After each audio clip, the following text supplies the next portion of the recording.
បងប្អូនទាំងអស់គ្នានេះជាម៉ូតផ្ទះឆ្នាំ2026ដែលយើងទំធ្វើឲ្យថ្មីនៅខាងស្រុកក្រគរខេត្តពោធិ៍សាត់សម្រាប់ពុកម៉ែបងប្អូននៅខាងក្រគរខេត្តពោធិ៍សាត់ពុកម៉ែបងប្អូនចង់មើលម៉ូតផ្ទះឆ្នាំ2026ពុកម៉ែបងប្អូនអាចចេញមកទស្សនាផ្ទះគំរូបានតាមពុកម៉ែបងប្អូនដែលស្រឡាញ់ម៉ូតនេះពុកម៉ែបងប្អូនអាចយកម៉ូតនេះជាគំរូបាន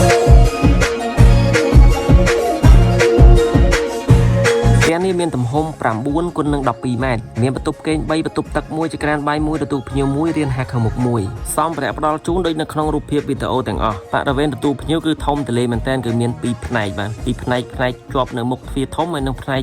រាងអក្សរ L ទៅខាងក្រៅបងប្អូនហើយមានបន្ទប់គេងនៅខាងស្ដាំមាន2ខាងឆ្វេងមាន1ហើយមកកណាត់ក្រោយហ្នឹងគឺចក្រានបាយហើយនិងបន្ទប់ទឹកគឺធំទូលាយចង់ស្មើនឹងទទួលភ្ញៀវបងប្អូនដោយសារផ្ទះនេះមានទំហំធំដូច្នេះហើយការបែងចែកបន្ទប់ទទួលភ្ញៀវឬក៏បន្ទប់គេងឬក៏ចក្រានបាយក៏វាធំទូលាយទៅតាមនោះដែរបាទបងប្អូនបើសិនតែគិតថាផ្ទះនេះស្រស់ស្អាតគួរឲ្យស្រឡាញ់មិនសិនអ្នកដែលគួរឲ្យស្រឡាញ់ចូលនៅក្នុងខមមិនបាទអរគុណច្រើន